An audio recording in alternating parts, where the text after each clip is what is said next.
अस्सलाम वालेकुम, hello viewers, welcome to my channel. तो यहाँ पे हमने ये शिमर टिश्यू का फैब्रिक ले लिया है। ये फैब्रिक आजकल बहुत ट्रेंड में चल रहा है। ये इसमें एक गोल्डन धागा रहता है और एक आप जिस भी कलर का इसको लेंगे वो कलर का इसमें धागा रहता है। तो इस पैनल शरारे को बनाने के लिए हमें 4 मीटर फैब्रिक चाहिए होगा और फैब्रिक की विड्थ कितनी है वो मैं आपको बता देती हूँ ताकि फिर आपको कोई बाद में कंफ्यूजन ना हो। तो यहाँ पे हमारे पास जो फैब्रिक है इसकी विड्थ 46 इंचेस है। यहाँ पे मैंने इसको स्केच कर लिया है ताकि मैं आपको अच्छे से समझा सकूं। तो ऊपर हमारी सबसे पहले बेल्ट रहेगी, फिर हमारा आता है क्रॉच एरिया जो हम हिप के अकॉर्डिंग निकालेंगे। ये है हमारा इधर क्रॉच एरिया, इसको हिप के अकॉर्डिंग निकालना है। और यहाँ पे हमारा थाइस का नाप भी रहेगा। तो यहाँ पर मैं इसमें थोड़े नंबर्स डाल देती हूँ। 1 नंबर मैंने बेल्ट पे डाल दिया, दूसरा है हमारा हिप और तीसरा हमें यहाँ पे जो नाप लेना होगा वो थाई का लेना होगा, लेकिन आप हिप के अकॉर्डिंग भी निकाल सकते हैं। और नी यानी घुटने का नाप। तो इन सभी साइज की हमें यहाँ पे ज़रूरत पड़ेगी। तो ये जो मैंने यहाँ पे ड्रॉ किया है इस तरह जैसे 4 फोल्ड में रखा होता है वैसे ड्रॉ किया है। 1 2 3 4 5। तो एक साइड में हमारे 5 पैनल आएंगे। जो टोटल हमारी कलियां हैं वो मैं यहाँ पे लिख देती हूँ। तो टोटल हम इसे 20 कलियों में बनाएंगे। तो यहाँ मैं लिख देती हूँ 20 पैनल। तो मैंने इसको 4 फोल्ड में रखा है। इसी तरह 5 5 10 और 15 और 20 हमारे यहाँ पे टोटल 20 पैनल होंगे। तो यहाँ पे मैं इस तरह ड्रॉ कर रही हूँ अभी, क्योंकि जो हमारा ब्रॉड पार्ट है जहाँ हमें कपड़ा ज़्यादा चौड़ा चाहिए उसके अकॉर्डिंग हमें लेना है। तो यहाँ पे हमारी जो थाइज़ है वो हम हिप के अकॉर्डिंग भी निकाल सकते हैं, लेकिन ये जो थाई वाला एरिया है वो यहाँ पे सबसे ज़्यादा ब्रॉड रहेगा। और फिर हमें यहाँ नी का साइज़ लेना होगा जो कि कम होता है थाइज से, और ऊपर भी हमें कम चाहिए। तो ये जो हमारा मेन रहेगा थाइज रहेगा यानी कि जांघ। तो उसके अकॉर्डिंग हमें अपनी कलियों को लेना है। तो आपको इंच टेप को इस तरह लेना है और गोलाई में अपनी थाई का नाप लेना है। इस तरह नाप लेने के बाद जैसे हमारा यहाँ पे 27 आ रहा है, आपका जितना भी आए उसमें हमने 2 इंच प्लस किया है तो आपने भी यहाँ 2 इंच प्लस कर लेना है। क्योंकि जब हम बॉडी से मेजरमेंट लेते हैं तो उसमें 2 इंच प्लस कर लेते हैं लूजिंग। अभी हमने सिर्फ लूजिंग ऐड की है यहाँ पे। अगर अब इसको इस तरह फोल्ड करेंगे तो ये देखिए सामने का हमारा 14.5 इंच आएगा, जैसे ये है हमारा। अभी हमने इसमें सिलाई मार्जिन ऐड नहीं किया है। अब हम यहाँ पे दोनों ही साइड हाफ इंच सिलाई मार्जिन ऐड कर लेंगे। तो ये हमारा टोटल हो जाएगा 30 इंच। ठीक है, तो आपको इसी तरह अपने नाप को ले लेना है और उसमें आपने 2 इंच लूजिंग ऐड कर लेनी है। और फिर सिलाई मार्जिन आप जो है इसमें 1 इंच या फिर आप 1.5 से 2 इंच भी सिलाई मार्जिन ऐड कर सकते हैं। तो ये हमारा एक पैर का राउंड में हो गया। लेकिन मैं आपको अभी इसको ड्रॉ करके बताती हूँ कि ये जैसे हमारे दोनों पैर के लिए है। तो 30 हमारा एक पैर का हो गया और 30 दूसरे पैर का। ठीक है, तो ये टोटल हो गया हमारा 60 इंचेस। ठीक है, तो यहाँ पे मैं लिख देती हूँ उसको 60 इंचेस। अब जो आपने कलियाँ डिसाइड की हैं उससे इसको डिवाइड करना है। तो हमारी टोटल जो कलियाँ हैं वो 20 हैं, तो 60 को हम यहाँ 20 कलियों में डिवाइड कर देंगे। तो ये थोड़ा मैं आपको मोबाइल पे दिखा देती हूँ। ये है हमारा 60 इंचेस, इसको डिवाइड किया हमने नंबर ऑफ कली से, तो हमारी 20 कलियाँ हैं। उससे डिवाइड करने के बाद हमारा आया 3 इंच। अब 3 इंच पे +1 कर देंगे स्विंग अलाउंस के लिए। तो हमें अपनी ऊपर से जो कली की चौड़ाई है वो मिल गई है, जैसे यहाँ पे सिलाई मार्जिन में दिखा रही हूँ। हमें चाहिए होता है दोनों ही साइड। तो हमें अब 4 इंच यहाँ पे ऊपर से कली की चौड़ाई मिल गई है। अब हम नीचे के जो घेरा है उसको कैसे निकालते हैं, तो उसको हमें फैब्रिक के अकॉर्डिंग निकालना है। फैब्रिक हमारे पास है 4.25 मीटर, 4.25 4.25 मीटर हमने यहाँ पे फैब्रिक लिया है। अगर लेंथ कम रखेंगे तो आपका यहाँ पे 4 मीटर में भी बन जाएगा। तो फ्रेंड्स यहाँ पे मैं एक चीज़ और शेयर कर देती हूँ कि ये प्लाजो नहीं है। प्लाजो में ऐसे ऊपर से मिला होता है और क्रॉच से भी यहाँ ऐसे घेरे में मिला होता है। उसमें नी की फिटिंग नहीं होती और ऊपर से भी पूरा घेर आ रहा होता है, लेकिन यहाँ पे हमें ऊपर से इसको स्ट्रेट रखना है। तो ये हमारा पैनल पे रहेगा, बिल्कुल जैसे शरारे की शेप होती है वही शेप हमें पैनल में देनी है। तो यहाँ हमें अपनी कलियों की कटिंग जो है ब्राउन पेपर पे करनी है। तो मैंने ब्राउन पेपर ले लिया है। ऊपर से हमें अपनी कली की चौड़ाई मिल गई थी और नीचे से कपड़े के घेरे के अकॉर्डिंग हमने उसको डिवाइड कर लिया है। लेंथ जो है हमारी रहेगी यहाँ पे 41 इंचेस रहेगी और 1.25 इंच का मैं यहाँ पे बेल्ट लगाऊंगी। 1.25 से 1.5 इंच आप बेल्ट लगा सकते हैं। और यहाँ पे हम पहले एक स्ट्रेट लाइन ड्रॉ कर लेते हैं। यहाँ मैंने लाइन ड्रॉ कर ली है। अब यहीं से इसी लाइन से रख के हम अपनी लेंथ के लिए मार्क कर लेंगे। तो 41 इंचेस हमारी लेंथ हो गई। 2 इंच हमने सिलाई मार्जिन ले लिया। तो यहाँ पे मैंने 43 इंचेस पे मार्क कर लिया। तो दोनों ही निशानों को सीधा कर लेंगे। कली हमारी ऊपर से स्ट्रेट रहेगी और नीचे से उसमें घेर। तो स्ट्रेट हमें कहाँ तक रखनी है, वो हमें नी तक स्ट्रेट रखनी है। जो भी आपका घुटने का साइज़ आ रहा है तो उस तक आपको सीधी रखनी है और फिर हमें वहाँ से फ्लेयर देना है। ठीक है, ऊपर से हमें स्ट्रेट लेनी है इस तरह और फिर नीचे से हमारा फ्लेयर रहेगा। तो घुटना जो हमारा नी है, नी तक हमें इसको स्ट्रेट रखना है। तो यहाँ पे हमें नी लेंथ किस तरह लेनी है तो ये मैं आपको साइज़ के अकॉर्डिंग बता दे रही हूँ। जैसे जो भी हमारी लेंथ है उसका आपने इस तरह जस्ट हाफ कर लेना है और जस्ट हाफ करने के बाद उससे आपको यहाँ पे ये हो गया आपका हाफ, उससे आपको 2 से 3 इंच ऊपर जो है वो घुटने की लंबाई का नाप लेना है। या फिर आप जिसके लिए बना रहे हैं उनका जहाँ पर घुटना है, घुटना जहाँ से स्टार्ट होता है वहाँ आपको इसका नाप लेना है, जहाँ घुटना ख़त्म होता है वहाँ तक नहीं लेना। तो जहाँ पर भी आपका घुटना यानी कि नी है वहाँ तक आपको नाप ले लेना है और नी लेंथ को स्ट्रेट यहाँ पे मार्क कर लेना है। मैंने यहाँ पे जो नी लेंथ रखी है वो 17.5 से 18 रख ली है। अब जो ये हमारे कपड़े का जो घेर था हमारा ये 4 मीटर कपड़ा है, इसको मैंने 4 फोल्ड में रखा था और फिर इसको डिवाइड कर लिया था। तो हमारी जो नीचे से कली की चौड़ाई आई है वो आई है 12 इंच। तो 12 इंच मैंने यहाँ पे मार्क कर लिया इस तरह नीचे से कली की चौड़ाई। तो ये मैं आपको कपड़े पर भी बता दूँगी।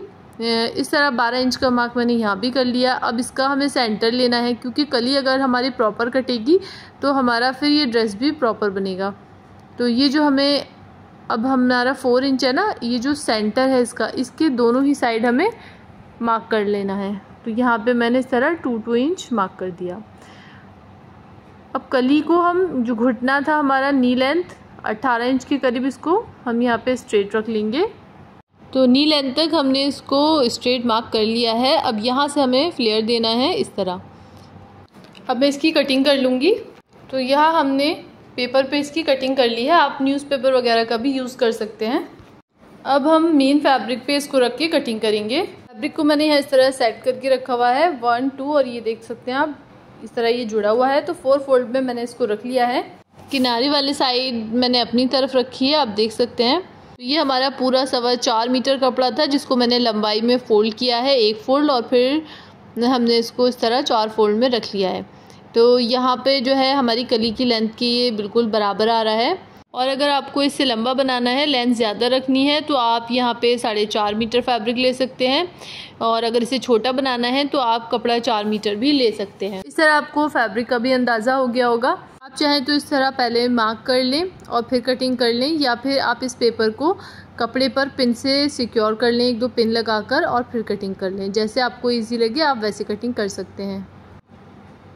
तो इस तरह हम यहाँ पे इसकी कटिंग करेंगे और जो ये हमारा साइड का फैब्रिक बचेगा वो हमारे बेल्ट बनाने के काम आ जाएगा।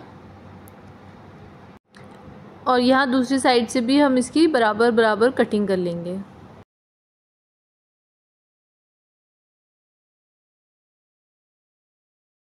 तो ये हमारी इस तरह एक बारी कली की कटिंग हो गई है। दूसरी बार हम इसको इस तरह रखेंगे, चौड़ी साइड नीचे की तरफ और यहाँ पे पतली साइड अब हमने इस तरफ रख ली। ऐसे ही अलट पलट के रखना है। यहाँ पे हमने एक कली निकाल ली और अब हम दूसरी निकाल रहे हैं। तो एक बार में हमारी 4 कलियाँ निकल रही हैं, तो हमारी 5 बार में 20 कली निकल आएंगी। हम टोटल जो यहाँ पे कलियाँ निकालेंगे कपड़े की चौड़ाई में से, तो वो हमारी जो है 5 कली निकलेंगी। तो ये आप देख सकते हैं 2 बार मैंने निकाल ली है, अब मैं तीसरी बार निकाल रही हूँ। तो ये हमारी तीसरी भी हो गई है। अब हम यहाँ पे इसको चौथी बार यानी कि 4 टाइम इस तरह रखेंगे और कट करेंगे। तो यहाँ पे हमने 4 भी रख ली है। अब लास्ट में आपको 5th वाली कली दिखा देती हूँ। ये देखिए इस तरह का हमारे पास लास्ट में फैब्रिक है। कपड़े की चौड़ाई की वजह से ये फुल स्क्रीन पे नहीं आ रहा था, लेकिन अब यहाँ पे आप देख सकते हैं लास्ट में इस तरह ये हमारी कलियाँ कंप्लीट हो गई हैं। तो मैंने पूरे फैब्रिक पे से 5 कलियाँ निकाली हैं, जबकि हमारा फैब्रिक जो था वो 4 फोल्ड था। तो इस तरह हमारी ये 20 कलियाँ 20 हमारे जो पैनल है वो निकल गए हैं। मैं आपको यहाँ पे फुल इस तरह दिखा देती हूँ। 1 2 3 4 5 इस तरह ये हमारे हैं। और जहाँ से ये जॉइंट है हम उनको ऊपर और नीचे से कट कर लें। तो ये हमारे 4 पैनल है, यानी कि 4 लेकिन हमें 5 कलियों को जॉइंट करना है। तो मैं यहाँ पे 1 2 3 4 5 करके इनको रख लूँगी। तो यहाँ पे इसमें से भी हम 2 ले लेंगे और इसको भी 5 कर लेंगे। 5 कलियाँ हमें एक साथ जॉइंट करनी है। तो यहाँ पे ये हमारी 5 कलियाँ हो गई। और ऐसे ही ये हमारी अब कली है, इसको हम यहाँ मिला लेंगे। तो ये भी हमारे 5 हो गए।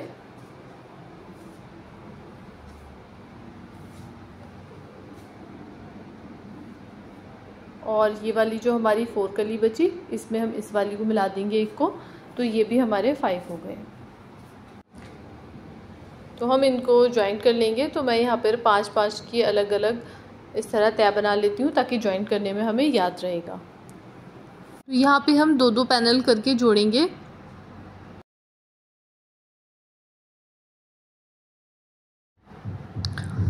तो इस तरह मैं पूरा इसको नीचे तक ज्वाइंट कर लूँगी। मैंने यहाँ पे आपको 2 कलियाँ जोड़ के दिखा दिया है कि किस तरह इनको ज्वाइंट करना है।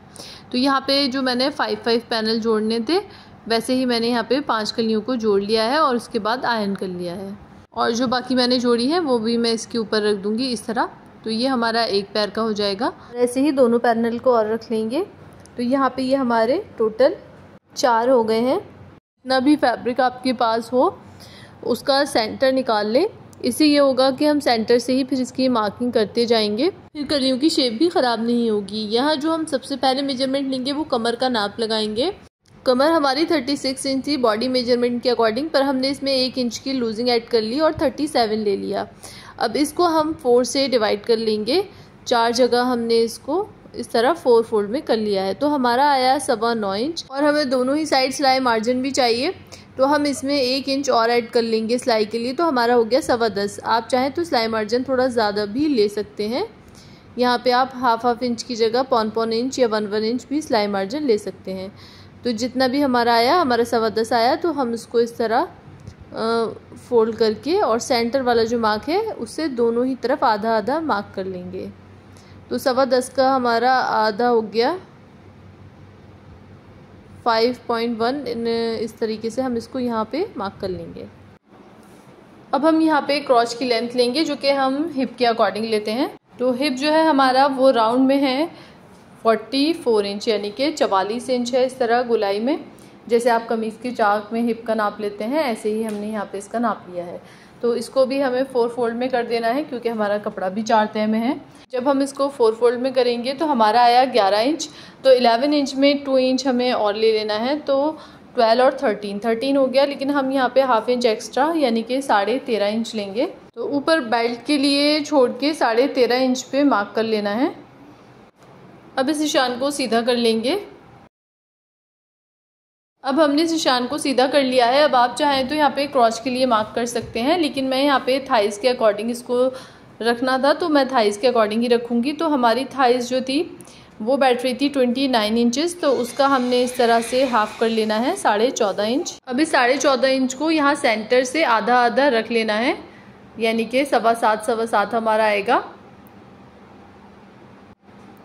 यह सेंटर वाले निशान को मैं डार्क कर दे रही हूँ ताकि समझने में आसानी हो। तो यहाँ पे भी हमें इस तरह मार्क कर लेना है। तो हमने दोनों ही साइड मार्क कर लिया है।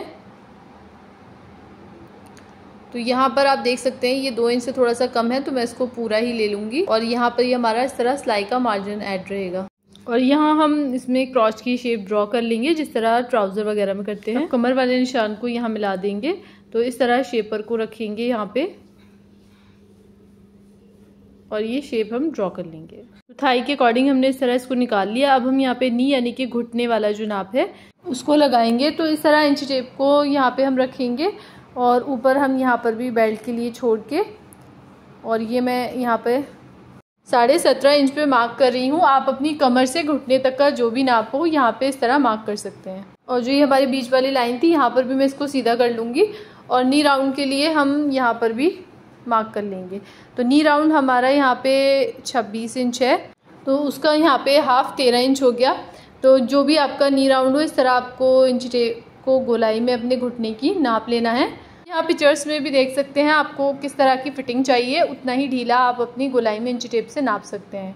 ठीक है, तो यहाँ पे मेरा 13 इंच है, तो मैं 6.5 और 6.5 यहाँ पे इस तरह मार्क कर ले रही हूँ। और मार्क करने के बाद इसको हम स्केल से मिला देंगे और ऐसे ही दूसरी साइड भी हम यहाँ से यहाँ मिला देंगे। तो इस तरह मैं कुछ आइडिया के लिए आपको बता सकती हूँ। जैसे हम इसको हैवी साइज़ में बना रहे हैं तो मैंने 13 लिया है। आप थोड़ा इसको मीडियम या लार्ज साइज़ में बना रहे हैं तो 12 इंच भी ले सकते हैं। तो यहाँ मैंने स्विंग लाउंज के लिए एक निशान और लगा लिया है और अब हम इसकी इधर से कटिंग कर लेंगे और इस तरह इधर से भी कटिंग करके नीचे हम इसको शेप दे देंगे। तो उस साइड से हमने बिल्कुल बराबर कट किया था, यहाँ से मैं इसको थोड़ा सा बाहर की तरफ ले रही हूँ ताकि इसमें थोड़ा सा मार्जिन रहे, अगर ढीला टाइट कुछ करना हो तो हम इसको बाद में कर सकें। अब इन चारों लेयर को इस तरह रखना है और यहाँ से भी इसकी शेप दे लेनी है। लेकिन फ्रेंड्स जो ये मैंने थोड़ा सा एक्स्ट्रा रखा है आप एरो से देख सकते हैं, इसको मुझे फिर बाद में थोड़ा सा फिट ही करना पड़ा और यहाँ से भी इसको अच्छे से हम इस तरह शेप देंगे पूरा नीचे तक ताकि अच्छा लुक आ सके। तो यहाँ हमने ये 4 मीटर कपड़ा ले लिया है, कॉटन का कपड़ा लिया है मैंने लाइनिंग के लिए और इस तरह मैं इसको यहाँ इसके ऊपर रखूँगी, मेन हमारा कलियों वाला जो फैब्रिक है, और इसी के शेप में हम यहाँ से इसको कट कर लेंगे। तो कपड़े की अगर विड्थ ज़्यादा होगी तो आपका 2 मीटर में भी निकल आएगा, लेकिन हमने ये अस्तर वाला कपड़ा लिया है कॉटन का जिसकी विड्थ कम होती है, तो मुझे पूरा 4 मीटर ही कपड़ा लगा है यहाँ पे। तो आप देख सकते हैं यहाँ पे इस तरह हमारा ये अस्तर कट गया है, इसको भी ठीक से यहाँ पे हम ढाल में लेकर आएंगे। तो यहाँ पे हम क्रॉस एरिया को जॉइंट करेंगे, तो लाइनिंग का मैं अलग जॉइंट करूँगी और मेन फैब्रिक का अलग। तो यहाँ पे हम मेन फैब्रिक के दोनों ही कपड़ों को इस तरह पकड़ेंगे और क्रॉस से जॉइंट कर लेंगे। सेम हमें फ्रंट और बैक दोनों में करना है। अब हम कॉटन जो लाइनिंग वाला है उस पर क्रॉस एरिया को जॉइंट करेंगे। तो ये मुझे पहले करना था लेकिन मुझे याद नहीं रहा, तो अभी मैं इसका जो फ्रंट है, जो भी आप इसको फ्रंट रखें जिसको भी, उसमें हम यहाँ पे 1/2 से 1.25 इंच के करीब इसका आसन को, फ्रंट आसन को डाउन कर लेंगे। तो मैं यहाँ पे 1.25 इंच के करीब आसन डाउन कर रही हूँ आगे वाला। इससे हमारा ये क्रॉस एरिया छोटा नहीं होगा क्योंकि हमारा जो आसन आ रहा था वो 13 इंच आ रहा था और हमने 13.5 इंच रखा था। तो अगर हम उसमें से 1.25 इंच माइनस कर देंगे, यहाँ पे इस तरह कट कर देंगे, तो ये हमारा यहाँ से ख़राब नहीं होगा बल्कि इसकी फिटिंग और अच्छी आ जाएगी। और ऐसे ही हमें लाइनिंग वाले फैब्रिक पर रख के लाइनिंग वाले का भी कर, तो यहाँ पे हमने इस तरह इसको कट कर लिया है। अब यहाँ सीधी एक सिलाई लगा लेंगे। इस तरह हमने यहाँ पे सीधी सिलाई लगा ली है, ऐसे ही हमने बैक में भी कर लेना है। अब इस तरह फ्रंट और बैक को रखेंगे और यहाँ से हम इसको स्टिच करके लाएंगे। तो यहाँ तक तो हम इसमें अस्तर को जॉइन करेंगे, फिर उसके बाद अस्तर और यहाँ पे मेन फैब्रिक को अलग कर लेंगे। जिस तरह हम अम्ब्रेला फ्रॉक वगैरह में करते हैं, यहाँ से मैं इसको नी के थोड़ा सा ऊपर से ये जो गोलाई है यहाँ पे इसको मैं लाइनिंग को अलग स्टिच कर लूँगी और फिर मेन फैब्रिक को अलग। इससे ये होगा कि आपका जितना भी घेर वगैरह है तो चलने में जो है कोई परेशानी भी नहीं होती है और अच्छे से दोनों कपड़े अलग अलग होते हैं तो घेर अच्छा रहता है। तो यहाँ पे हम इसको इस तरह पक्का करके उतार लेंगे। अब जो हमारा ये अंदर वाला फैब्रिक है उसको भी हम इस तरह स्टिच करेंगे और तो इस तरह हमने यहाँ पे सिलाइयाँ लगा ली हैं और दोनों ये हमारे अलग अलग है, आप देख सकते हैं। और यहाँ हम दूसरी साइड 6 इंच हम इसके लिए छोड़ देंगे ज़िप के लिए और फिर यहाँ पर भी हम सिलाई लगाएंगे। यहाँ पर भी हमने वैसे ही सिलाई लगानी है जैसे हमने पहले लगाई थी। लाइनिंग और अस्तर को थोड़ी यहाँ पे हम गोलाई तक लाके और फिर अलग अलग कर देंगे। अभी हमने जो ज़िप के लिए छोड़ा था इसमें हम ज़िप लगाएंगे। तो ज़िप को इस तरह उल्टा रख के पहले मैं एक रफली यहाँ पे सिलाई लगा लूँगी।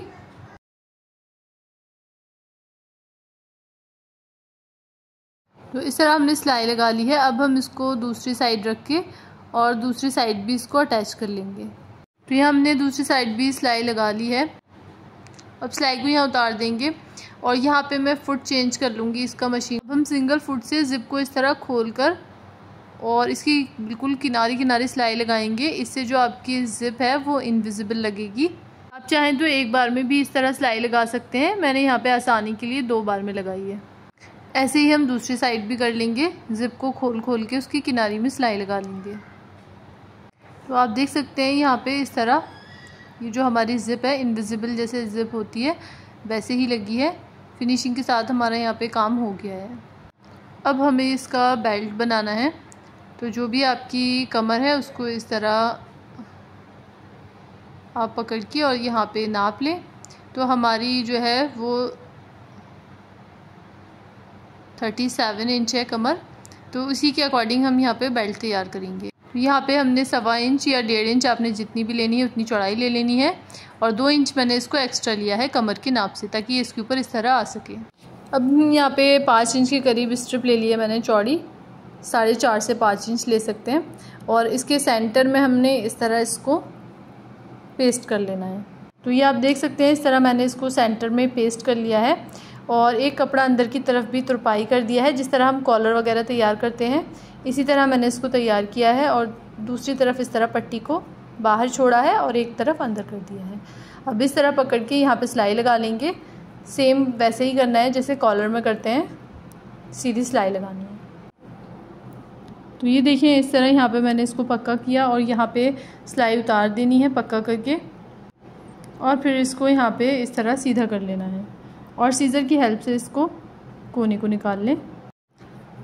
अभी जो हमारी बेल्ट तैयार हुई है इसको अंदर की तरफ से लगाएंगे, और पूरा गोलाई में इसी तरह अटैच कर लेंगे। यहाँ हमारी गोलाई में बेल्ट अटैच हो गई। तो ये अभी कुछ इस तरह ही ये अंदर चला जाएगा इसके फैब्रिक, और ये ऊपर से हमारी सिलाई आएगी। और इसे बंद करने से पहले हम इसमें हुक और आई लगाएंगे, और फिर यहाँ पे सिलाई लगाएंगे। अब मैं यहाँ पे आई लगा लूँगी, आप इसको थोड़ा करीब करके भी लगा सकते हैं या 2 भी लगा सकते हैं लूज़ और फिट के लिए। और ये देखिए इस तरह थोड़ा एक्स्ट्रा है तो मैं यहाँ पे इसको थोड़ा सा आगे करके लगा रही हूँ, क्योंकि कमर में हमने 1 इंच की लूजिंग भी ऐड की थी। अब इसका हम अंदर की तरफ से लॉक लगा देंगे, जिससे ये हमारा इंटरनल हो जाएगा और ये कमर में चुभेगा नहीं। तो इस तरह हमने इसको अच्छे से दबा के प्रेस कर लिया है। किसी आप हैवी चीज़ से दबा सकते हैं, एक और लगा सकते हैं लूज़ और फिट के लिए, और फिर यहाँ पे हम सिलाई लगा लेंगे। तो यहाँ पे मैंने इसको सिलाई करके लॉक कर लिया, और मैं यहाँ पे हुक लगाना भी भूल गई थी, तो अभी मैं इसको यहीं तक रोक देती हूँ और फिर इसके अंदर से हुक भी लगा लेती हूँ। तो इस तरह हम यहाँ पे हुक लगा लेंगे।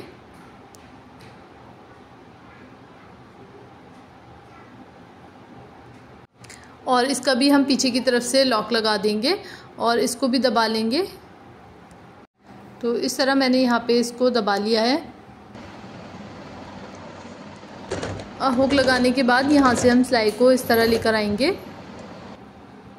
और फिर यहाँ कॉर्नर पे मशीन को रोक देना है और इसको घुमा के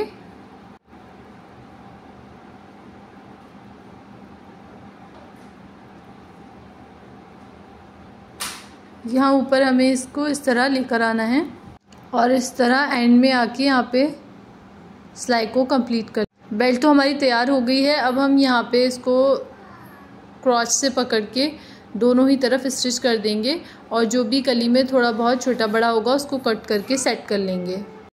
ये देखिए हमने यहाँ पे मेन फैब्रिक के आसन को इस तरह ज्वाइन कर लिया है। अब जो ये हमारा अस्तर वाला आसन है उसको हम ज्वाइन करेंगे। तो ये देखिए इस तरह अंदर जो हमारा ये अस्तर वाला आसन है इसको भी हम क्रॉच से और इस तरह सिलाई लगा लेंगे एक साइड, और ऐसे ही हम दूसरी साइड भी इसको यहाँ इस तरह रखेंगे और पूरे में सिलाई लगा लेंगे। ये देखिए आप इस तरह हमने यहाँ पे इसमें सिलाई लगा ली है। अब इसको अस्तर को हम प्लाजो के अंदर डाल देंगे। इस तरह एक एक लेग में हमें एक एक कर देना है। यहाँ आप देख सकते हैं इस तरह ये हमारा फिनिशिंग से अस्तर के साथ अटैच हो गया है। घेर भी इसमें अच्छा आया है। तो ये लाइनिंग भी हमने इसमें ज़्यादा ऊंची नहीं रखी है, सिर्फ 1 से 1.5 इंच ही ऊंची हमने इसमें लाइनिंग रखी है। इस तरह क्रॉच में भी कोई खिंचाव वगैरह नहीं है, और अंदर से ये हमारा इस तरह फिनिशिंग से है बिल्कुल। आप बेल्ट चाहें तो बेल्ट भी कॉटन की लगा सकते हैं। अब हम इसका नीचे का घेरा फोल्ड करेंगे, और ये जो है घेर ज़्यादा है तो इसको 2 बार में फोल्ड कर लें। तो ये देखिए मैंने इसको फोल्ड कर लिया है, ज़्यादा चौड़ा फोल्ड नहीं किया है। फिनिशिंग के साथ हमने इसको आयरन भी कर लिया है, और ये हमारा कुछ इस तरह से पूरा रेडी हो गया है, जो कि बनने के बाद बहुत ही खूबसूरत है।